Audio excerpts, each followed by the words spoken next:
समझदा उस महान योद्धा जरनैल वो राजपूत घराने च पैदा होया। वो एक जानकी प्रसाद साधु के संपर्क जाके बैरागी बनया। साहब नाल गोदावरी नदी के कंढे हजूर साहब 3 सितंबर 1708 ਨੂੰ मिलाप होता।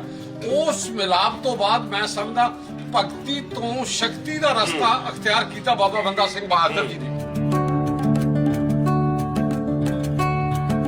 पर साडे बच्चों के किताबों के सिलेबस च पानीपत ਦੀਆਂ ਹਾਰੀਆਂ ਲੜਾਈਆਂ ਤਾਂ ਸ਼ਾਮਲ ਨੇ, ਪਰ ਸਰਹੰਦ ਦੀ ਫਤਿਹ ਕਿਤੇ ਨਹੀਂ ਦਿਖਾਈ ਜਾਂਦੀ। ਸਤਿ ਸ਼੍ਰੀ ਅਕਾਲ, ਡੇਲੀ ਪੋਸਟ ਪੰਜਾਬੀ ਦੇਖ ਰਹੇ ਹੋ। ਮੈਂ ਹਾਂ ਸਿਮਰਨਜੋਤ ਸਿੰਘ ਮੱਕੜ। ਅੱਜ ਫਤਿਹ ਦਿਵਸ ਹੈ।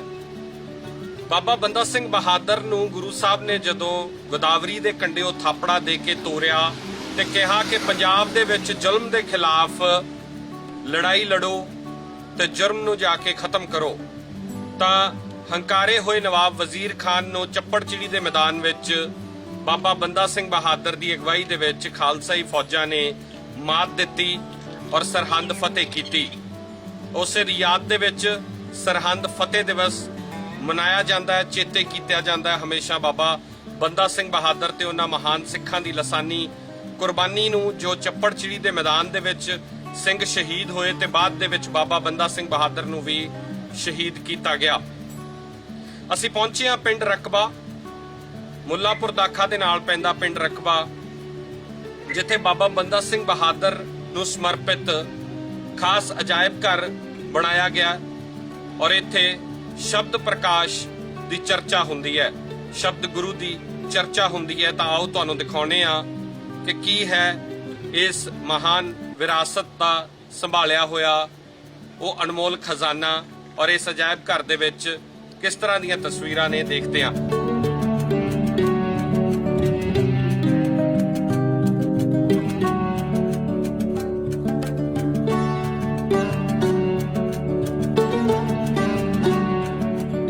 ਮੁਲਕ ਜਦੋਂ ਫਿਰਕੂ ਰੰਗ ਦੇ ਦੌਰ ਚੋਂ ਲੰਘ ਰਿਹਾ ਹੈ, ਉਦੋਂ ਕੁਝ ਚੀਜ਼ਾਂ ਤੁਹਾਨੂੰ ਚੰਗੀਆਂ ਲੱਗਦੀਆਂ।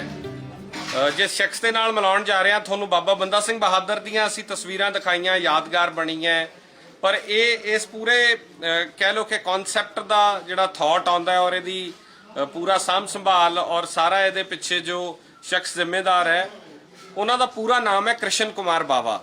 ਤੁਸੀਂ ਦੇਖਿਆ ਹੋਣਾ, ਲੁਧਿਆਣੇ ਵਾਲੇ ਲੋਕ ਜਾਣਦੇ ਨੇ ਕਿਉਂਕਿ ਲੁਧਿਆਣੇ ਦੇ ਕਾਂਗਰਸ ਦੇ ਲੀਡਰ ਨੇ। ਪਰ ਬਾਬਾ ਜੀ ਕਮਾਲ ਦੀ ਗੱਲ ਹੈ, ਅਸੀਂ ਬੜੇ ਫਿਰਕੂ ਜਿਹੇ ਦੌਰ ਚੋਂ ਲੰਘ ਰਹੇ ਹਾਂ ਤੇ ਕ੍ਰਿਸ਼ਨ ਕੁਮਾਰ ਬਾਵਾ ਬੰਦਾ ਸਿੰਘ ਬਹਾਦਰ ਨੂੰ ਯਾਦ ਕਰਦੇ ਨੇ। ਤੁਹਾਡੀ ਗੱਲ ਠੀਕ ਹੈ, ਪਰ ਮੈਨੂੰ ਤਾਂ ਬੜਾ ਹੋਰ ਹੀ ਤਰ੍ਹਾਂ ਲੱਗਦਾ, ਜਿਹੜੇ ਕਦੇ ਹਿੰਦੂ ਕਦੇ ਸਿੱਖ ਕਦੇ ਹੋਰ ਗੱਲਾਂ ਕਰਦੇ ਨੇ। ਅਸਲੀ ਤਾਂ ਗੱਲ ਤਾਂ ਇਨਸਾਨੀਅਤ ਦੀ ਹੋਣੀ ਚਾਹੀਦੀ ਹੈ। ਮੈਂ ਸਮਝਦਾ ਕੁਝ ਉਹਨਾਂ ਮਹਾਨ ਯੋਧਿਆਂ ਨੂੰ, ਜਰਨੈਲਾਂ ਨੂੰ ਅੱਖੋਂ ਪਰੋਖੇ ਕੀਤਾ ਗਿਆ ਕਿਤੇ ਨਾ ਕਿਤੇ ਸਾਡੇ ਇਤਿਹਾਸਕਾਰਾਂ ਵੱਲੋਂ। ਬਾਬਾ ਬੰਦਾ ਸਿੰਘ ਬਹਾਦਰ ਜੀ ਦੀ ਐਡੀ ਵੱਡੀ ਦੇਣ ਹੋਵੇ, ਐਡੀ ਵੱਡੀ ਸ਼ਹਾਦਤ ਹੋਵੇ, ਐਡੀ ਵੱਡੀ ਸਮਾਜਿਕ ਕ੍ਰਾਂਤੀਕਾਰੀ ਤਬਦੀਲੀ ਹੋਵੇ, ਪਰ ਅਸੀਂ ਲੋਕਾਂ ਨੇ, ਸਾਡੇ ਇਤਿਹਾਸਕਾਰਾਂ ਨੇ 89 ਦੇ ਵਿੱਚ, ਮੱਕੜ ਸਾਹਿਬ ਮੈਂ ਤੁਹਾਨੂੰ ਦੱਸਣਾ ਚਾਹੁੰਦਾ, 89 ਦੇ ਵਿੱਚ ਪਹਿਲਾ ਸਮਾਗਮ ਬਾਬਾ ਬੰਦਾ ਸਿੰਘ ਬਹਾਦਰ ਜੀ ਦਾ ਮੰਡੀ ਮੁੱਲਾਪੁਰ ਦੇ ਅੰਦਰ ਕੀਤਾ ਗਿਆ ਜੀ। 89 ਦੇ ਉੱਤੇ 11 ਤੇ 20 ਅੱਜ 31 ਸਾਲ ਹੋ ਗਏ ਜੀ। ਅਸੀਂ ਪਹਿਲਾ ਸਮਾਗਮ, ਉਸ ਤੋਂ ਪਹਿਲਾਂ ਕਦੇ ਵੀ ਕੋਈ ਸਮਾਗਮ ਨਹੀਂ ਹੋਇਆ। ਹਰਚੰਦ ਸਿੰਘ ਸਰਹੱਦੀ ਜੀ ਉਹ ਲੇਖ ਲਿਖਦੇ ਹੁੰਦੇ ਸੀ, ਆਮ ਪੰਜਾਬੀ ਟ੍ਰਿਬਿਊਨ ਦਾ ਹਾਫ ਪੇਜ ਲੱਗਿਆ ਹੁੰਦਾ ਸੀ, ਉਹ ਪੜ੍ਹਦੇ ਹੁੰਦੇ ਸੀ। ਇਦੋਂ ਕਹਾ ਕੋਈ ਗੱਲ ਨਹੀਂ। ਮੈਂ ਸਮਝਦਾ ਉਸ ਮਹਾਨ ਯੋਧਾ ਜਰਨੈਲ ਉਹ ਰਾਜਪੂਤ ਘਰਾਣੇ ਚ ਪੈਦਾ ਹੋਇਆ। ਉਹ ਇੱਕ जानकी प्रसाद साधु के संपर्क जाके बैरागी बनया। जद गुरु साहब के संपर्क च आया, गुरु साहब नाल गोदावरी नदी के कंढे हजूर साहब 3 सितंबर 1708 ਨੂੰ मिलाप होता। उस मिलाप तो बाद मैं समझदा भगती तो शक्ति का रस्ता अख्तियार किया बाबा बंदा सिंह बहादुर जी ने। जिथे गुरु साहब ने उन्होंने तीर सौंपे, नगारा सौंपिया, निशान साहब दिता, साथी दिते, अते उन्होंने तकरीबन तुसीं ये देखो 3 सितंबर 1708 ਨੂੰ ਮਿਲਾਪ ਹੁੰਦਾ ਤੇ 12 ਮਈ 1710 ਨੂੰ ਸਰਹੰਦ ਫਤਿਹ ਹੁੰਦੀ ਹੈ। ਤਕਰੀਬਨ ਪੌਣੇ 2 ਸਾਲ ਦਾ ਸਮਾਂ 700 ਸਾਲਾਂ ਦੇ ਮੁਗਲ ਸਾਮਰਾਜ ਦਾ ਖਾਤਮਾ ਕਰਨ ਵਾਲਾ ਉਹ ਮਹਾਨ ਯੋਧਾ ਬਾਬਾ ਬੰਦਾ ਸਿੰਘ ਬਹਾਦਰ ਜਿਹੜਾ ਪੌਣੇ 2 ਸਾਲ ਦੇ ਅੰਦਰ ਕਰਦਾ ਹੈ। ਪਰ ਸਾਡੇ ਬੱਚਿਆਂ ਦੇ ਕਿਤਾਬਾਂ ਦੇ ਸਿਲੇਬਸ 'ਚ ਪਾਣੀਪਤ ਦੀਆਂ ਹਾਰੀਆਂ ਲੜਾਈਆਂ ਤਾਂ ਸ਼ਾਮਲ ਨੇ, ਪਰ ਸਰਹੰਦ ਦੀ ਫਤਿਹ ਕਿਤੇ ਨਹੀਂ ਦਿਖਾਈ ਦੇ ਰਹੀ। ਇਹ ਸੁਖਦਿਆਲ ਸਿੰਘ ਜੀ ਪਟਿਆਲਾ ਇਤਿਹਾਸਕ ਜਿਹੜੇ ਉਹਦੇ ਯੂਨੀਵਰਸਿਟੀ ਦੇ ਇਤਿਹਾਸ ਦੇ ਹੈੱਡ ਨੇ, ਉਹ ਆਮ ਤੌਰ ਤੇ ਕਿਹਾ ਕਰਦੇ ਸਨ ਕਿ ਆਓ ਅਸੀਂ ਉਹਨਾਂ ਮਹਾਨ ਯੋਧਿਆਂ ਨੂੰ ਯਾਦ ਕਰੀਏ, ਉਹਨਾਂ ਜਰਨੈਲਾਂ ਨੂੰ ਯਾਦ ਕਰੀਏ। ਜੇ ਅੱਜ ਕਿਸਾਨ ਜ਼ਮੀਨਾਂ ਦੇ ਮਾਲਕ ਨੇ, ਮਜਾਰਿਆਂ ਤੋਂ ਜ਼ਮੀਨਾਂ ਦੇ ਮਾਲਕ ਬਣਾਉਣ ਵਾਲੇ ਬਾਬਾ ਬੰਦਾ ਸਿੰਘ ਬਹਾਦਰ ਸਨ। ਬਿਲਕੁਲ ਠੀਕ ਹੈ। ਦੱਸਦੇ ਨੇ ਕਿ ਉਸ ਸਮੇਂ ਜਦ ਬਾਬਾ ਜੀ ਪਿੰਡਾਂ ਜਾਂਦੇ ਤਾਂ ਇੱਕ ਸ਼ਬਦ ਪੜ੍ਹਦੇ ਸੀ ਕਿ ਨਾ ਭੈ ਕਿਸੇ ਤੋਂ ਲਓ ਤੇ ਨਾ ਭੈ ਕਿਸੇ ਨੂੰ ਦਿਓ। ਉਹ ਸ਼ਬਦ ਦਾ ਸਾਰ ਸੀ। ਤੇ ਇੱਕ ਪਿੰਡ ਦੇ ਵਿੱਚ ਜਦ ਗਏ, ਉੱਥੇ ਮੁਜਾਰੇ ਇਕੱਠੇ ਹੋ ਕੇ ਬਾਬਾ ਜੀ ਕੋਲ ਜਾਂਦੇ ਨੇ ਕਿ ਬਾਬਾ ਜੀ ਅਸੀਂ ਤਾਂ ਜਿਹੜੀ ਫਸਲ ਪੈਦਾ ਕਰਦੇ ਆ ਉਹ ਜ਼ਗੀਰਦਾਰ ਲੈ ਜਾਂਦੇ ਨੇ, ਸਾਨੂੰ ਤਾਂ ਖਾਣ ਜੋਗੇ ਦਾਣੇ ਮਿਲਦੇ ਨੇ। ਉਹ ਕਹਿੰਦੇ ਇਹਨਾਂ ਦੇ 5-5 ਕੋੜੇ ਲਾਏ ਜਾਣ। ਉਹ ਕਹਿੰਦੇ ਜੀ ਅਸੀਂ ਤਾਂ ਫਰਿਆਦ ਲੈ ਕੇ ਆਏ ਤੇ ਕੋੜੇ ਵੀ ਸਾਡੇ। ਉਹ ਕਹਿੰਦੇ ਤੁਹਾਡੇ ਕਿੰਨੇ ਘਰ ਨੇ? ਸਾਡਾ 300 ਘਰ ਹੈ। ਜ਼ਗੀਰਦਾਰਾਂ ਦੇ ਕਿੰਨੇ ਘਰ ਨੇ? 5 ਘਰ ਹੈ। ਉਹ ਕਹਿੰਦੇ 5 ਘਰ ਥੋੜੇ 300 ਤੇ ਰਾਜ ਕਰੀ ਜਾਂਦੇ ਆ ਤੇ ਤੁਸੀਂ ਕੋੜੇ ਖਾਣ ਦੇ ਕਾਬਿਲ। ਕਹਿਣ ਤੋਂ ਭਾਵ ਉਹਨਾਂ ਨੇ ਉਹ ਜ਼ਗੀਰਦਾਰਾਂ ਉਹ ਸਿਸਟਮ ਦਾ ਖਾਤਮਾ ਕਰਕੇ ਕਿ ਜਦ ਦੱਸਦੇ ਨੇ ਕਿ ਮੁਜਾਰਾ ਬਾਬਾ ਜੀ ਵੱਲ ਜਾਂਦਾ ਸੀ ਤਾਂ ਬਿਨਾਂ ਜ਼ਮੀਨ ਤੋਂ ਹੁੰਦਾ ਸੀ, ਜਦ ਉਹਦੇ ਗਲ 'ਚ ਸਰੋਪਾ ਪਾਉਂਦੇ ਜਿਹੜੀ ਜ਼ਮੀਨ ਵਾਹੁੰਦਾ ਉਸੇ ਦਾ ਮਾਲਕ। ਲੈਂਡ ਟੂ ਟਿਲਰ ਕਿ ਹਲ ਵਾਹ ਕੀ ਜ਼ਮੀਨ ਦਾ ਮਾਲਕ ਹੋਏਗਾ। ਇਹ ਬਾਬਾ ਬੰਦਾ ਬਹਾਦਰ ਨੇ ਇਹ ਵੀ ਕਿਹਾ ਗਿਆ ਕਿ ਜਦੋਂ ਸਮਾਣਾ ਜਿੱਤਿਆ ਜਾਂਦਾ ਤਾਂ ਸਮਾਣੇ ਦੇ ਲੋਕ ਇੰਨੇ ਪਰੇਸ਼ਾਨ ਸੀਗੇ ਔਰ ਜਦੋਂ ਸਮਾਣਾ ਲੁੱਟ ਲਿਆ ਜਾਂਦਾ ਤਾਂ ਸਾਰੇ ਲੋਕ ਕਹਿੰਦੇ ਆ ਕਿ ਸਿੱਖਾਂ ਨੇ ਸਮਾਣਾ ਲੁੱਟ ਲਿਆ। ਪਰ ਜਦੋਂ ਸਾਰਿਆਂ ਨੂੰ ਇਕੱਠਾ ਕਰਦੇ ਆ ਬਾਬਾ ਜੀ ਔਰ ਇਹ ਵੀ ਕਹਿ ਦਿੰਦੇ ਆ ਬਾਬਾ ਬੰਦਾ ਸਿੰਘ ਬਹਾਦਰ ਕਿ ਜੋ ਕੁਝ ਵੀ ਲੁੱਟਿਆ ਗਿਆ ਸਾਰਾ ਲੋਕਾਂ ਦੇ ਵਿੱਚ ਵੰਡ ਦਿੱਤਾ ਜਾਵੇ। ਸੋ ਇਹ ਸ਼ਕਤੀ ਤੇ ਭਗਤੀ ਦਾ ਸੁਮੇਲ ਜਿਹੜਾ ਤੁਸੀਂ ਗੱਲ ਕਰ ਰਹੇ ਹੋ, ਥੋੜਾ ਇਸ ਸਥਾਨ ਬਾਰੇ ਮੈਂ ਚਾਹਣਾ ਦੱਸੋ ਕਿਵੇਂ ਕਿਹਦਾ ਕਨਸੈਪਟ ਆਇਆ, ਕਿਹਦੇ ਜ਼ਿਹਨ ਚ ਆਇਆ, ਇਹ ਰਕਬਾ ਹੀ ਕਿਉਂ ਚੂਜ਼ ਕੀਤਾ ਗਿਆ? ਮੈਂ ਤੁਹਾਨੂੰ ਦੱਸਦਾ, ਇਹ ਮੈਂ ਇੱਥੋਂ ਦਾ ਜੰਪਲ ਹੈ ਜੀ, ਮੇਰਾ ਪਿੰਡ ਹੈ ਜੀ। ਤੇ ਮੇਰੇ ਮਨ ਦੇ ਵਿੱਚ ਸੀ ਇੱਕ ਵਾਰੀ ਬੰਬੇ ਇੱਕ ਵੱਡਾ ਸਮਾਗਮ ਹੋਇਆ, ਸਾਡੀ ਕਮਿਊਨਿਟੀ ਬੈਰਾਗੀ ਕਮਿਊਨਿਟੀ ਦੇ ਨਾਂ ਨਾਲ ਜਾਣੀ ਜਾਂਦੀ ਹੈ ਜੀ। ਅੱਜ ਤਾਂ ਬੈਰਾਗ ਅਸਲ ਵਿੱਚ ਤਾਂ ਇੱਕ ਜੀਵਨ ਦੀ ਅਵਸਥਾ ਹੈ। ਬੈਰਾਗ ਤੋਂ ਬੈਰਾਗੀ ਅਸੀਂ ਵੀ ਵੱਖ-ਵੱਖ ਜਾਤੀਆਂ ਦੇ ਲੋਕ, ਸਾਰੀਆਂ ਜਾਤੀਆਂ ਦੇ ਲੋਕ ਨੇ ਜਿਹੜੇ ਬੈਰਾਗੀ ਬਣੇ ਨੇ, ਕਿਉਂਕਿ ਕਿਸੇ ਤੇ ਕੋਈ ਪਾਬੰਦੀ ਨਹੀਂ। ਜਦ ਕੋਈ ਡੇਰੇ ਦੇ ਵਿੱਚ ਮਹੰਤ ਉਹ ਦੇਖਦਾ ਕਿ ਇਹਦੀ ਜਿਹੜੀ ਭਾਵਨਾ ਨੂੰ ਦੇਖਿਆ ਜਾਂਦਾ, ਨਾ ਕਿ ਉਹਦੀ ਜਾਤੀ ਨੂੰ ਦੇਖਿਆ ਜਾਂਦਾ। ਤੇ ਅਸੀਂ ਵੀ ਜੱਟਾਂ ਤੋਂ ਬਣੇ ਹੋਏ ਹਾਂ, ਜੋ ਸਾਡਾ ਪਿਛੋਕੜ ਆ, ਤੇ ਕੋਈ ਵੀ ਕਿਸੇ ਵੀ ਜਾਤੀ ਦਾ ਹੋਵੇ, ਮੈਨੂੰ ਕੋਈ ਬੜਾ ਇਹ ਗੱਲ ਨਹੀਂ ਹੈ। ਪਰ ਮੈਂ ਸਮਝਦਾ ਕਿ ਬਾਬਾ ਬੰਦਾ ਸਿੰਘ ਬਹਾਦਰ ਜੀ ਨੂੰ ਇਗਨੋਰ ਕੀਤਾ ਗਿਆ ਕਿਤੇ ਨਾ ਕਿਤੇ। ਇਤਿਹਾਸਕਾਰਾਂ ਨੇ ਕਿਤੇ ਨਾ ਕਿਤੇ ਕਹਿਤਾ ਕਿ ਇਹਦੇ ਨਾਂ ਨਾਲ ਬੈਰਾਗੀ ਲੱਗਦਾ, ਕਿਤੇ ਰਾਜਪੂਤ ਲੱਗਦਾ, ਕਿਤੇ ਕੁਛ ਲੱਗਦਾ, ਕਿਤੇ ਵਿਆਹ ਦੀ ਗੱਲ। ਮੇਰਾ ਮਤਲਬ ਕੋਈ ਤਰ੍ਹਾਂ ਦੀਆਂ ਗੱਲਾਂ ਕਰਕੇ ਉਸ ਮਹਾਨ ਯੋਧੇ ਜਰਨੈਲ ਦੀ ਐਡੀ ਵੱਡੀ ਬਹਾਦਰੀ, ਐਡੀ ਵੱਡੀ ਸਮਾਜਿਕ ਤਬਦੀਲੀ, ਐਡੀ ਵੱਡੀ ਸ਼ਹਾਦਤ, ਇਹਨਾਂ ਚੀਜ਼ਾਂ ਨੂੰ ਇਗਨੋਰ ਕਰਨਾ ਬਹੁਤ ਮਾੜੀ ਗੱਲ ਸੀ। ਤੇ ਪਰ ਜਦ ਅਸੀਂ ਯਾਦ ਕੀਤਾ, ਮੈਨੂੰ ਉਹ ਸਮਾਂ ਵੀ ਯਾਦ ਹੈ, 1997 ਜਾਂ 98 ਦੀ ਗੱਲ ਹੈ। ਸ਼ਹਿਨਸ਼ਾਹ ਪੈਲੇਸ ਚ ਲੁਧਿਆਣੇ ਗੁਰਚਰਨ ਸਿੰਘ ਟੌੜਾ ਸ਼੍ਰੋਮਣੀ ਗੁਰਦੁਆਰਾ ਪ੍ਰਬੰਧਕ ਕਮੇਟੀ ਦੇ ਪ੍ਰਧਾਨ ਸਨ। ਬਸੰਤ ਸਿੰਘ ਖਾਲਸੇ ਦਾ ਬੇਟਾ ਖਾਲਸਾ ਜੀ ਸਾਡੇ ਮਿੱਤਰ ਨੇ।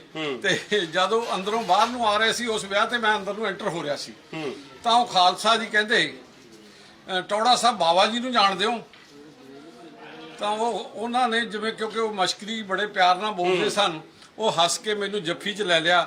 ਕਹਿੰਦੇ ਇਹਨੂੰ ਕੌਣ ਭੁੱਲਿਆ ਯਾਰ, ਇਹਨੇ ਸਾਡਾ ਬੰਦਾ ਬਹਾਦਰ ਖੋਲਿਆ। ਤੇ ਰੋਜ਼ ਇਹ ਅਖਬਾਰਾਂ ਸ਼ਬਦ ਨਾਲੇ ਮੈਨੂੰ ਜੱਫੀ ਪਾ ਲਈ। ਮੈਨੂੰ ਉਹ ਨਿੱਘ, ਉਹ ਪਿਆਰ, ਉਹ ਸਤਿਕਾਰ, ਉਹ ਆਸ਼ੀਰਵਾਦ ਇੱਕ ਵਿਲੱਖਣ ਸੀ। ਕਹਿਣ ਤੋਂ ਭਾਵ ਉਹਨਾਂ ਸ਼ਖਸੀਅਤਾਂ ਨੇ ਸਾਨੂੰ ਪਿਆਰ ਸਤਿਕਾਰ ਦਿੱਤਾ। ਜਿਸ ਦਿਨ ਇੱਥੇ ਅਕਾਲ ਤਖਤ ਦੇ ਜਥੇਦਾਰ ਆਏ, ਉਹਨਾਂ ਨੇ ਉਦਘਾਟਨ ਕੀਤਾ। ਜਿਹੜੀਆਂ ਇਹ ਮੂਵਮੈਂਟਾਂ, ਜਿਹੜੇ ਇਹ ਸਮੇਂ-ਸਮੇਂ ਤੇ ਬਾਬਾ ਬੰਦਾ ਸਿੰਘ ਬਹਾਦਰ ਦੀ ਦੇਣ ਨੂੰ, ਅਸੀਂ ਉਹਨਾਂ ਦੀ ਕੁਰਬਾਨੀ ਨੂੰ, ਉਹਨਾਂ ਨੂੰ ਯਾਦ ਕਰਨਾ ਸਾਡਾ ਫਰਜ਼ ਹੈ। ਤੇ ਅੱਜ ਮੈਂ ਸਮਝਦਾ ਉਹਨਾਂ ਦਾ ਜਿੱਥੇ ਪਿੱਛੇ 300 ਸਾਲਾ ਸ਼ਹੀਦੀ ਦਿਹਾੜਾ ਜਦ ਮਨਾਇਆ ਗਿਆ, ਬੜੇ ਵੱਡੇ ਸਮਾਗਮ ਹੋਏ। ਅਸੀਂ ਹੁਣ 350 ਸਾਲਾ ਜਨਮ ਦਿਹਾੜਾ ਆ ਸਾਲ ਚੱਲ ਰਿਹਾ ਹੈ। ਮੈਂ 31 ਸਮਾਗਮ ਕਰਨ ਜਾ ਰਿਹਾ ਸੀ, ਜਿਹਦੇ ਵਿੱਚ ਹਿੰਦੁਸਤਾਨ ਦੇ ਵਿੱਚ 15 ਸਾਡੇ ਭਾਰਤ ਦੇ ਵਿੱਚ ਹੋਣੇ ਸੀ, ਤੇ 15 ਕੈਨੇਡਾ, ਅਮਰੀਕਾ, ਦੁਬਈ ਤੇ ਇਹ ਸਾਰੇ ਦੇਸ਼ਾਂ ਦੇ ਵਿੱਚ ਸੀਗੇ, ਇੰਗਲੈਂਡ ਦੇ ਵਿੱਚ ਸੀ। ਪਰ ਕਰੋਨਾ ਦੇ ਕਾਰਨ ਸਾਰਾ ਕੁਝ ਅਪਸੈਟ ਹੋ ਗਿਆ। ਪਰ ਅਸੀਂ ਹੁਣ ਵੀ ਤਿਆਰੀਆਂ ਕਰ ਰਹੇ ਹਾਂ ਕਿ ਅਸੀਂ ਇੱਕ ਵੋਲਵੋ ਬੱਸ ਲੈ ਕੇ ਹਰਿਮੰਦਰ ਸਾਹਿਬ ਤੋਂ ਸ਼ੁਰੂ ਕਰਕੇ ਜਿੱਥੇ ਜਿੱਥੇ ਬਾਬਾ ਜੀ ਦੇ ਜੀਵਨ ਨਾਲ ਸੰਬੰਧਿਤ ਇਤਿਹਾਸਕ ਸਥਾਨ ਨੇ, ਅਸੀਂ ਉੱਥੇ ਜਾਵਾਂਗੇ। ਕਹਿਣ ਤੋਂ ਭਾਵ ਬਾਬਾ ਬੰਦਾ ਬਹਾਦਰ ਜੀ ਦੀ ਯਾਦ ਨੂੰ ਤਾਜ਼ਾ ਕਰਨਾ, ਉਹਨਾਂ ਦੀ ਦੇਣ ਨੂੰ ਲੋਕਾਂ ਦੇ ਵਿੱਚ ਲੈ ਕੇ ਜਾਣਾ ਅਤੇ ਉਹਨਾਂ ਦੀ ਕੁਰਬਾਨੀ ਨੂੰ ਲੈ ਕੇ ਜਾਣਾ। ਤੁਸੀਂ ਇਹ ਦੇਖੋ ਉਹਨਾਂ ਦਾ ਕਿਸ ਤਰ੍ਹਾਂ ਜਮੂਰਾਂ ਨਾਲ ਮਾਸ ਨੋਚਿਆ ਗਿਆ, ਕਿਸ ਤਰ੍ਹਾਂ ਇੱਕ ਇੱਕ ਕਰਕੇ ਅੱਖ ਕੱਢੀ ਗਈ, ਕਿਸ ਤਰ੍ਹਾਂ ਉਹਨਾਂ ਦੇ 4 ਸਾਲਾ ਸੁਪੁੱਤਰ ਅਜੇ ਸਿੰਘ ਦਾ ਕਲੇਜਾ ਕੱਢ ਕੇ ਬਾਬਾ ਜੀ ਦੇ ਮੂੰਹ ਵਿੱਚ ਤੁੰਨਿਆ ਗਿਆ। ਤੇ ਅੱਜ ਇਹ ਬਾਬਾ ਬੰਦਾ ਸਿੰਘ ਬਹਾਦਰ ਅੰਤਰਰਾਸ਼ਟਰੀ ਫਾਊਂਡੇਸ਼ਨ, ਪਹਿਲਾਂ ਬੈਰਾਗੀ ਮਹਾਮੰਡਲ ਸਾਡੇ, ਕਿਉਂਕਿ ਕਾਸਟ ਦੇ ਲੋਕ ਸੀ, ਪਰ ਅੱਜ ਅਸੀਂ ਸਾਰੇ ਲੋਕ ਸਾਡੇ ਨਾਲ ਨੇ। ਗੁਰਮੀਤ ਸਿੰਘ ਗਿੱਲ ਸਾਡੇ ਅਮਰੀਕਾ ਦੇ ਪ੍ਰਧਾਨ ਨੇ, ਹਰਬੰਸ ਸਿੰਘ ਦਿਓਲ, ਹੈਪੀ ਸਾਡੇ ਕੈਨੇਡਾ ਦੇ ਪ੍ਰਧਾਨ ਨੇ, ਇਸੇ ਤਰ੍ਹਾਂ ਵੱਖ-ਵੱਖ ਦੇਸ਼ਾਂ ਦੇ ਪ੍ਰਧਾਨ ਨੇ ਸਾਡੇ ਆਸਟ੍ਰੇਲੀਆ ਦੇ ਪ੍ਰਧਾਨ ਨੇ, ਬਿੱਟੂ ਜੀ ਸਾਹਮਣੇ ਖੜੇ ਨੇ। ਤੇ ਐ ਕਹਿਣ ਤੋਂ ਭਾਵ ਅਸੀਂ ਦੂਸਰੇ ਕੰਟਰੀਆਂ 'ਚ ਜਾ ਕੇ ਵੀ ਦਿਹਾੜਾ ਮਨਾਉਂਦੇ ਆ। ਤੇ ਅੱਜ ਇਹ ਸਰਹੰਦ ਫਤਿਹ ਦਿਵਸ ਦਾ ਇਤਿਹਾਸਿਕ ਦਿਹਾੜਾ, ਗੌਰਵਮਈ ਦਿਹਾੜਾ, ਮਾਣ ਵਾਲਾ ਦਿਹਾੜਾ, ਜਿਹਦੇ ਨਾਲ ਹਰ ਪੰਜਾਬੀ ਦਾ, ਸਿੱਖ ਦਾ ਸਿਰ ਉੱਚਾ ਹੁੰਦਾ, ਅੱਜ ਅਸੀਂ ਉਹ ਦਿਹਾੜਾ ਮਨਾ ਰਹੇ ਹਾਂ। ਮੈਂ ਚਾਹਣਾ ਕਿ ਆਪਾਂ ਅਜਾਇਬ ਘਰ ਜਿਹੜਾ ਹੈ ਉਹ ਜ਼ਰੂਰ ਅਸੀਂ ਦੇਖੀਏ, ਦਰਸ਼ਕਾਂ ਨੂੰ ਵੀ ਦਿਖਾਈਏ, ਤੁਸੀਂ ਵੀ ਜੇ ਸਾਡੇ ਨਾਲ ਆ ਸਕੋ। ਹਾਲਾਂਕਿ ਅਸੀਂ ਸੋਸ਼ਲ ਡਿਸਟੈਂਸਿੰਗ ਮੇਨਟੇਨ ਕਰਨ ਦੀ ਪੂਰੀ ਕੋਸ਼ਿਸ਼ ਕਰ ਰਹੇ ਹਾਂ, ਕੋਸ਼ਿਸ਼ ਕੀ ਕਰ ਹੀ ਰਹੇ ਹਾਂ। ਔਰ ਬਾਬਾ ਜੀ ਨੂੰ ਵੀ ਚਾਹੁੰਦੇ ਆ ਕਿ ਉਹ ਵੀ ਥੋੜੀ ਦੂਰੀ ਅੱਜ ਬਣਾ ਕੇ ਰੱਖਣੀ, ਬਾਬਾ ਜੀ ਦਿਲਾਂ ਦੀ ਨਾ ਹੋਵੇ ਬਸ, ਪਰ ਵੈਸੇ ਦੂਰੀ ਜ਼ਰੂਰੀ ਹੈ। ਸ਼ਬਦ ਪ੍ਰਕਾਸ਼ ਅਜਾਇਬ ਘਰ, ਇਹ ਵੀ ਇੱਕ ਕਮਾਲ ਦੀ ਗੱਲ ਹੈ ਕਿ ਅਕਸਰ ਬਾਬਾ ਬੰਦਾ ਸਿੰਘ ਬਹਾਦਰ ਦੀਆਂ ਤਸਵੀਰਾਂ ਜਾਂ ਉਹਨਾਂ ਬਾਰੇ ਵੀ ਚਰਚਾ ਹੁੰਦੀ ਹੈ ਤਾਂ ਖੰਡੇ ਦੀ ਜਾਂ ਫਿਰ ਅਸੀਂ ਹਮੇਸ਼ਾ ਉਹਨਾਂ ਦੀ ਜਿਹੜੇ ਵੈਲਰ ਦੀ ਗੱਲ ਕਰਦੇ ਆ ਕਿ ਉਹ ਕਿੱਡੇ ਯੋਧੇ ਸੀਗੇ, ਪਰ ਚਾਹੇ ਬਾਬਾ ਦੀਪ ਸਿੰਘ ਜੀ ਹੋਣ, ਚਾਹੇ ਬਾਬਾ ਬੰਦਾ ਸਿੰਘ ਬਹਾਦਰ ਹੋਣ, ਉਹ ਸ਼ਬਦ ਨਾਲ ਵੀ ਉਹਨੇ ਜੁੜੇ ਸੀ। ਇਸ ਬਾਰੇ ਵੀ ਸਾਨੂੰ ਜਾਣਨਾ ਬੜਾ ਲਾਜ਼ਮੀ ਹੈ। ਮੋਹਨ ਸਾਹਿਬ, ਮੇਰਾ ਤਾਂ ਇਹ ਇੱਕ ਸੁਪਨਾ ਸੀ ਜੀ ਕਿ ਇੱਕ ਐਸਾ ਅਸੀਂ ਮਿਊਜ਼ੀਅਮ ਬਣਾਈਏ ਜੀ ਜਿੱਥੇ ਜੋ ਸ੍ਰੀ ਗੁਰੂ ਗ੍ਰੰਥ ਸਾਹਿਬ ਵਿੱਚ ਵਿਰਾਜਮਾਨ ਗੁਰੂ ਭਗਤ ਪੱਟ, ਅਸੀਂ ਉਹਨਾਂ ਨੂੰ ਇਕੱਠਿਆਂ ਯਾਦ ਕਰੀਏ ਜੀ। ਤੇ ਮੇਰੇ ਸੁਪਨੇ ਨੂੰ ਸਾਕਾਰ ਕਰਨ ਵਾਲੇ ਐਸਪੀ ਸਿੰਘ ਉਬਰਾਏ ਨੇ ਜੀ ਇੱਥੇ ਸਮਾਗਮ ਚੱਲ ਰਿਹਾ ਸੀ, ਉਹ ਬਾਈ ਚਾਂਸ ਆਏ ਤੇ ਮੈਂ ਕਿਹਾ ਵੀ ਮੇਰੇ ਮਨ ਦੀ ਇੱਛਾ, ਤਾਂ ਉਹਨਾਂ ਨੇ ਜਦੇ ਹੀ ਮੈਂ ਇੱਕ ਫੜ ਕੇ ਕਿਹਾ ਕਿ ਇਹ ਬਿਲਡਿੰਗ ਮੇਰੇ ਵੱਲੋਂ ਤਿਆਰ ਕੀਤੀ ਜਾਏ। ਇਹ ਉਹਨਾਂ ਦਾ ਜੋ ਸਰਬੱਤ ਦਾ ਭਲਾ ਟਰਸਟ ਹੈ ਐਸਪੀ ਸਿੰਘ ਉਬਰਾਏ ਜੀ ਦਾ ਜੀ, ਤੇ ਉਹਨਾਂ ਨੇ ਇਹ ਸਾਰੀ ਬਿਲਡਿੰਗ ਤਿਆਰ ਕੀਤੀ, ਜਿਹਦੇ ਤਕਰੀਬਨ 40 ਲੱਖ ਰੁਪਏ ਖਰਚਿਆ ਉਹਨਾਂ ਨੇ। ਤਸਵੀਰਾਂ ਮੈਂ ਦਿਖਾਉਣੀਆਂ ਚਾਹੁੰਦਾ, ਮੈਂ ਕਹੂੰਗਾ ਕੈਮਰਾਮੈਨ ਨੂੰ ਕਿ ਉਹ ਇਹ ਪੇਂਟਿੰਗਸ ਫਿਰ ਤਿਆਰ ਕਰਾਈਆਂ ਜੀ। ਇਹ ਆਰ.ਐਮ. ਸਿੰਘ ਨੇ ਜੀ, ਜਿਵੇਂ ਤੁਸੀਂ ਮੈਨੂੰ ਇੱਕ ਪਹਿਲਾ ਸਵਾਲ ਕੀਤਾ ਸੀ ਕਿ ਕ੍ਰਿਸ਼ਨ ਕੁਮਾਰ ਜੀ ਤੇ ਇਹ ਯਾਦ ਕਰ ਰਿਹਾ ਹੈ ਉਹਨਾਂ ਯੋਧੇ, ਉਹਨਾਂ ਗੁਰੂਆਂ ਨੂੰ, ਜੀ, ਤਾਂ ਆਰ.ਐਮ. ਸਿੰਘ ਨਾਲ, ਕਿਉਂਕਿ ਆਰ.ਐਮ. ਸਿੰਘ ਉਹ ਸ਼ਖਸ ਹੈ ਜਿਹੜਾ ਕਿ ਅੱਜ ਮੈਂ ਸਮਝਦਾ ਬੜਾ ਵੱਡਾ ਆਰਟਿਸਟ ਹੈ, ਜਿਨ੍ਹਾਂ ਨੇ 4 ਰਾਸ਼ਟਰਪਤੀਆਂ ਦੇ ਪੋਰਟਰੇਟ ਰਾਸ਼ਟਰਪਤੀ ਭਵਨ 'ਚ ਰਹਿ ਕੇ ਬਣਾਏ ਨੇ। ਅੱਜ ਵੀ ਉਹ ਰਾਸ਼ਟਰਪਤੀ ਭਵਨ 'ਚ ਨੇ ਜੀ। ਬਹੁਤ ਵੱਡਾ ਉਹਨਾਂ ਦਾ ਦਾਇਰਾ, ਬੜੀ ਵੱਡੀ ਗੱਲ ਹੈ। ਪਰ ਜਿਸ ਦਿਨ ਉਹ ਇੱਥੇ ਆਏ, ਜਿਸ ਦਿਨ ਗੱਲਾਂ ਹੋਈਆਂ, ਗੁਰਭਜਨ ਗਿੱਲ ਵੀ ਸੀ, ਸੰਧੂ ਸਾਹਿਬ ਵੀ ਸੀ, ਰਣਜੋਤ ਸਿੰਘ ਵੀ ਸੀ, ਅਸੀਂ ਸਾਰੇ ਇਕੱਠੇ ਬੈਠੇ ਸੀ।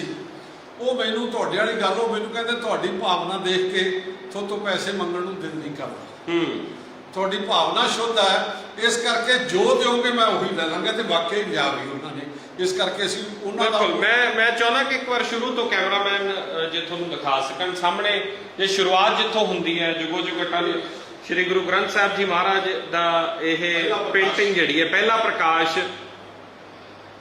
ਤੁਸੀਂ ਦੇਖ ਸਕਦੇ ਹੋ। ਇਹ ਜਿਹੜੀ ਤਸਵੀਰ, ਇਹ ਆਦ ਗ੍ਰੰਥ ਦਾ ਜਾਂ ਗੁਰੂ ਗ੍ਰੰਥ ਸਾਹਿਬ ਮਹਾਰਾਜ ਦੇ ਪਹਿਲੇ ਪ੍ਰਕਾਸ਼ ਦੀ?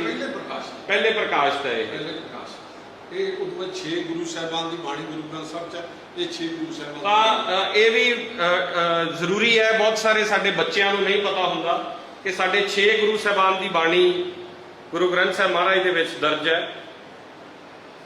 ਪੰਚਮ ਪਾਤਸ਼ਾਹ ਤੱਕ ਪਹਿਲੇ 5 ਗੁਰੂਆਂ ਦੀ, ਔਰ ਫਿਰ ਗੁਰੂ ਤੇਗ ਬਹਾਦਰ ਸਾਹਿਬ ਦੀ ਜਿਹੜੇ 9ਵੇਂ ਮਹੱਲੇ ਦੇ ਸ਼ਲੋਕ ਅਕਸਰ ਅਸੀਂ ਗੁਰੂ ਗ੍ਰੰਥ ਸਾਹਿਬ ਮਹਾਰਾਜ ਦੀ ਸੰਪੂਰਨਤਾ ਤੇ ਅਖੀਰ 'ਚ ਜਾ ਕੇ ਜਦੋਂ ਅਸੀਂ ਪੜ੍ਹਦੇ ਹਾਂ, ਸਰਵਨ ਕਰਦੇ ਹਾਂ, ਤਾਂ 9ਵੇਂ ਮਹੱਲੇ ਦੇ ਸ਼ਲੋਕ ਗੁਰੂ ਗੋਬਿੰਦ ਸਿੰਘ ਮਹਾਰਾਜ ਨੇ ਤਲਵੰਡੀ ਸਾਬੋ ਦੀ ਧਰਤੀ ਤੇ ਉਹ ਅੰਕਿਤ ਕੀਤੇ। ਉਸ ਤੋਂ ਬਾਅਦ ਬੜੀ ਇੰਟਰਸਟਿੰਗ ਗੱਲ ਹੈ, ਇਹ ਜ਼ਰੂਰ ਦੇਖਣ, ਖਾਸ ਤੌਰ ਤੇ ਬੱਚਿਆਂ ਨੂੰ ਆਪਣਿਆਂ ਨੂੰ ਜ਼ਰੂਰ ਦਿਖਾਇਓ ਤੁਸੀਂ ਕਿ ਅੱਗੋਂ ਭਗਤਾਂ ਦੀ ਜਿਹੜੀ ਬਾਣੀ ਹੈ, ਕਿਉਂਕਿ ਇਹ ਸ਼ਬਦ ਪ੍ਰਕਾਸ਼ ਹੈ, ਤਾਂ ਸ਼ਬਦ ਦੀ ਜਿਹੜੀ ਮਹਿਮਾ ਹੈ ਸਭ ਤੋਂ ਉੱਚੀ ਦੱਸੀ ਗਈ ਹੈ ਗੁਰੂ ਗ੍ਰੰਥ ਸਾਹਿਬ ਮਹਾਰਾਜ 'ਚ ਸਾਡੇ ਗੁਰੂਆਂ ਵੱਲੋਂ। ਤਾਂ ਜਿਹੜੇ ਭਗਤਾਂ ਦੀ ਬਾਣੀ ਹੈ, ਭਗਤ ਕਬੀਰ ਜੀ,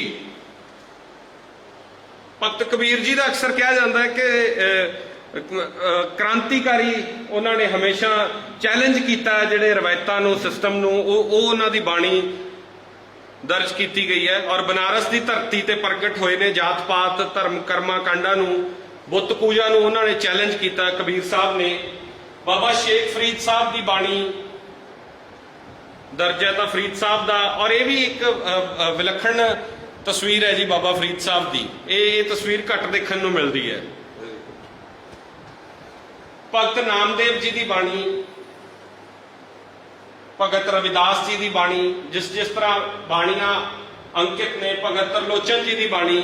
ਔਰ ਭਗਤ ਤਰਲੋਚਨ ਜੀ ਦੀ ਤਸਵੀਰ ਬਹੁਤ ਘੱਟ ਲੋਕਾਂ ਨੇ ਦੇਖੀ, ਕਿਉਂਕਿ ਫਰੀਦ ਸਾਹਿਬ ਔਰ ਕਬੀਰ ਸਾਹਿਬ ਦੀ ਬਾਣੀ ਜ਼ਿਆਦਾਤਰ ਕੀਰਤਨੀਏ ਵੀ ਕੀਰਤਨ ਕਰਦੇ ਆ, ਔਰ ਭਗਤ ਤਰਲੋਚਨ ਜੀ ਦੀ ਬਾਣੀ ਜਿਹੜੀ ਹੈ ਉਹ ਭਗਤ ਤਰਲੋਚਨ ਜੀ ਦੀਆਂ ਉਨੀਆਂ ਤਸਵੀਰਾਂ ਨਹੀਂ ਦੇਖੀਆਂ ਹੋਣਗੀਆਂ। ਲਾਜ਼ਮੀ ਹੈ ਕਿ ਜਿਹੜੇ ਆਪਣੇ ਬੱਚਿਆਂ ਨੂੰ ਜ਼ਰੂਰ ਇਹ ਦਿਖਾਓ ਤੁਸੀਂ।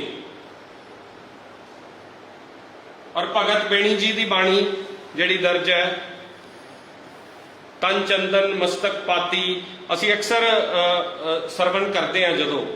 ਤਾਂ ਬਾਬਾ ਜੀ ਇਹ ਕਨਸੈਪਟ ਕਿਵੇਂ, ਕਿਉਂਕਿ ਬਹੁਤ ਸੋਹਣਾ ਇਹਦੇ ਤੇ ਜਿਹੜਾ ਇਹ ਜਾਣਕਾਰੀ ਵੀ ਦਿੱਤੀ ਹੋਈ ਹੈ। ਇਹ ਮੇਰੇ ਮਨ ਦੀ ਸੀਗੇ ਕਿ ਗੁਰੂ ਗ੍ਰੰਥ ਸਾਹਿਬ ਦੀ ਵਿਸ਼ਾਲਤਾ, ਮਹਾਨਤਾ ਏਡੀ ਵੱਡੀ ਹੈ, ਪਰ ਸ਼ਾਇਦ ਅਸੀਂ ਲੋਕਾਂ ਤੱਕ ਨਹੀਂ ਪਹੁੰਚਾ ਸਕੇ। ਅਸੀਂ, ਸਾਡਾ ਫਰਜ਼ ਹੈ ਕਿ ਅਸੀਂ ਦੱਸੀਏ ਕਿ ਉਹਦੇ ਵਿੱਚ ਕਿਹੜੇ ਭਗਤ ਵਿਰਾਜਮਾਨ ਨੇ। ਹੁਣ ਅਸੀਂ ਭਗਤ ਜੈਦੇਵ ਜੀ ਦੇ ਸਥਾਨ ਤੇ ਜਾ ਕੇ ਆਏ ਹਾਂ ਜੀ, ਅਸੀਂ ਧੰਨਾ ਭਗਤ ਜੀ ਦੇ ਸਥਾਨ ਤੇ ਜਾ ਕੇ ਆਏ ਹਾਂ।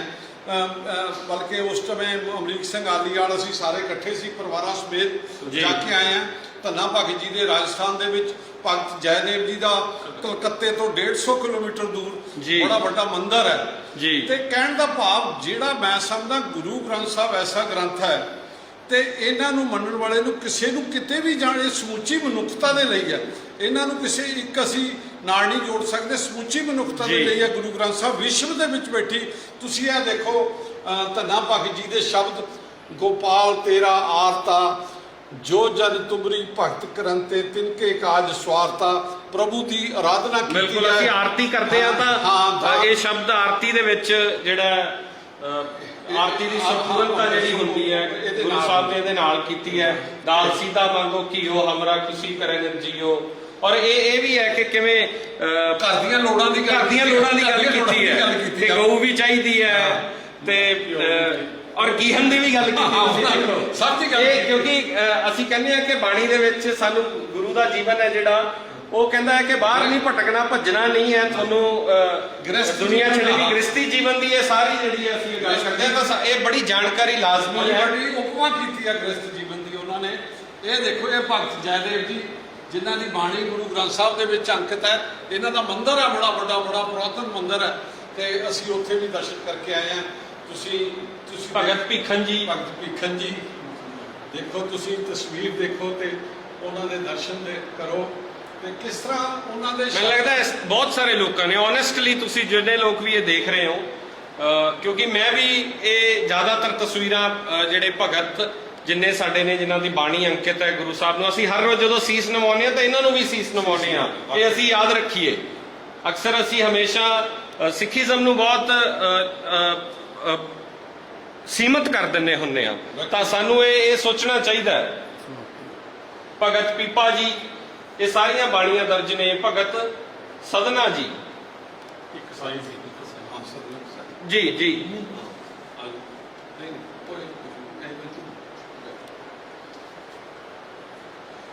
ਭਗਤ ਰਾਮਾਨੰਦ ਜੀ, ਜਿਨ੍ਹਾਂ ਦੇ ਕਿੰਨੇ ਭਗਤ ਵਿੱਚ ਵਿਸ਼ੇਸ਼ ਹੋਏ ਨੇ, ਚੁਲੇ ਹੋਏ ਨੇ। ਭਗਤ ਪਰਮਾਨੰਦ ਜੀ ਦੀ ਇਹ ਤਸਵੀਰ ਹੈ। ਭਗਤ ਸੂਰਦਾਸ ਜੀ ਅਤੇ ਹੋਰ ਜਿਹੜੇ ਬਾਣੀਕਾਰ ਨੇ, ਬਾਬਾ ਸੁੰਦਰ ਜੀ, ਬਾਬਾ ਸੁੰਦਰ ਜੀ ਤੇ ਭਾਈ ਮਰਦਾਨਾ ਜੀ, ਭਾਈ ਮਰਦਾਨਾ ਜੀ,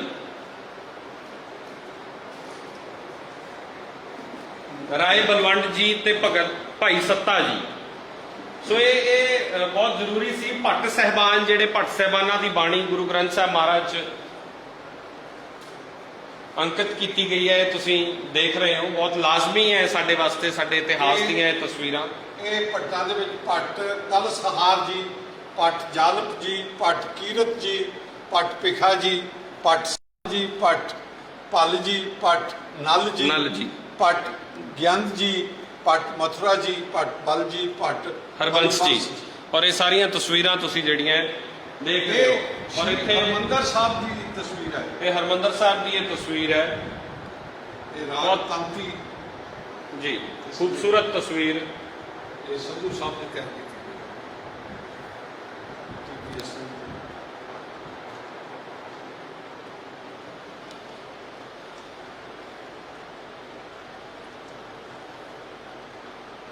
ਸੋ ਇਹ ਤੁਹਾਨੂੰ ਸਮਾਂ ਮਿਲਦਾ ਹੈ ਤਾਂ ਇੱਥੇ ਜ਼ਰੂਰ ਆਓ। ਸ਼ਕਤੀ ਤੇ ਭਗਤੀ ਦੇ ਸੁਮੇਲ ਦੀ ਚਰਚਾ ਹੁੰਦੀ ਹੈ ਇੱਥੇ, ਔਰ ਇੱਥੇ ਜਿੱਥੇ ਤੁਸੀਂ ਅਜਾਇਬ ਘਰ ਦੇ ਵਿੱਚ ਆ ਕੇ ਇਹ ਸਾਰੀਆਂ ਤਸਵੀਰਾਂ ਦੇ ਦਰਸ਼ਨ ਕਰ ਸਕਦੇ ਹੋ, ਉੱਥੇ ਹੀ ਤੁਸੀਂ ਇਸ ਬਾਰੇ ਬਹੁਤ ਸਾਰੇ ਜਿਹੜੇ ਇੱਥੇ ਗਿਆਨੀ ਲੋਕ ਆਉਂਦੇ ਨੇ ਉਹਨਾਂ ਦੇ ਨਾਲ ਸਿੱਖੀਜ਼ਮ ਨੂੰ, ਬਾਣੀ ਨੂੰ, ਸਿੱਖ ਜੀਵਨ ਕੈਸਾ ਹੋਣਾ ਚਾਹੀਦਾ ਹੈ, ਬਾਬਾ ਬੰਦਾ ਸਿੰਘ ਬਹਾਦਰ ਦੀ ਲਾਸਾਨੀ ਕੁਰਬਾਨੀ ਨੂੰ ਯਾਦ ਕਰ ਸਕਦੇ ਹੋ, ਚੇਤੇ ਕਰ ਸਕਦੇ ਹੋ। ਸਾਡਾ ਮਕਸਦ ਅੱਜ ਦੇ ਦਿਨ ਸਰਹੰਦ ਫਤਿਹ ਦਿਵਸ ਵਾਲੇ ਦਿਨ ਇਹੀ ਸੀ ਕਿ ਤੁਹਾਡੇ ਘਰਾਂ ਤੱਕ, ਬੱਚਿਆਂ ਤੱਕ ਲਾਕਡਾਊਨ 'ਚ ਤੁਸੀਂ ਬੈਠੇ ਹੋ, ਕੁਝ ਹੋਰ ਕਰਨ ਨੂੰ ਨਹੀਂ ਹੈ, ਤਾਂ ਇਹ ਸਾਰੀਆਂ तमाम ਤਸਵੀਰਾਂ ਜ਼ਰੂਰ ਦਿਖਾਓ ਤਾਂ ਜੋ ਉਹਨਾਂ ਨੂੰ ਵੀ ਆਪਣੇ ਇਤਿਹਾਸ ਦੇ ਨਾਲ ਔਰ ਗੁਰੂ ਗ੍ਰੰਥ ਸਾਹਿਬ ਮਹਾਰਾਜ ਦੇ ਚਰਨੀ ਲੱਗਣ ਦਾ ਮੌਕਾ ਮਿਲ ਸਕੇ। ਕੈਮਰਾ ਪਰਸਨ ਰਾਜਵਿੰਦਰ ਟੋਨੀ ਦੇ ਨਾਲ ਸਿਮਰਨਜੋਤ ਸਿੰਘ, ਡੇਲੀ ਪੋਸਟ, ਮੁੱਲਾਂਪੁਰ ਦਾਖਾਂ। ਸਤਿ ਸ਼੍ਰੀ ਅਕਾਲ। ਜੇ ਤੁਸੀਂ ਕੈਨੇਡਾ ਸਟੂਡੈਂਟ ਵੀਜ਼ੇ ਤੇ ਜਾਣਾ ਚਾਹੁੰਦੇ ਹੋ ਪਰ ਆਇਲਸ ਵਿੱਚ ਓਵਰਆਲ ਤਾਂ 6 ਆ ਗਏ, ਇੱਕ ਵਿੱਚ 5.5 ਬੈਂਡ ਕਰਕੇ ਡਰਦੇ ਹੋ, ਜਾਂ ਕੈਨੇਡਾ ਦਾ ਸਟੂਡੈਂਟ ਵੀਜ਼ਾ ਰਿਫਿਊਜ਼ ਕਰਵਾ ਬੈਠੇ ਹੋ, ਜਾਂ ਸਟੱਡੀ ਗੈਪ ਜ਼ਿਆਦਾ ਹੋਣ ਕਰਕੇ ਸੋਚਦੇ ਹੋ ਕਿ ਕਿਤੇ ਰਿਫਿਊਜ਼ਲ ਨਾ ਆ ਜਾਵੇ, ਤੇ ਅੱਜ ਹੀ ਪਿਰਾਮਿਡ ਈ ਸਰਵਿਸਿਜ਼ ਨੂੰ ਮਿਲੋ ਔਰ ਕੈਨੇਡਾ ਜਾਣ ਦੇ ਆਪਣੇ ਸੁਪਨੇ ਨੂੰ ਸਾਕਾਰ ਕਰੋ।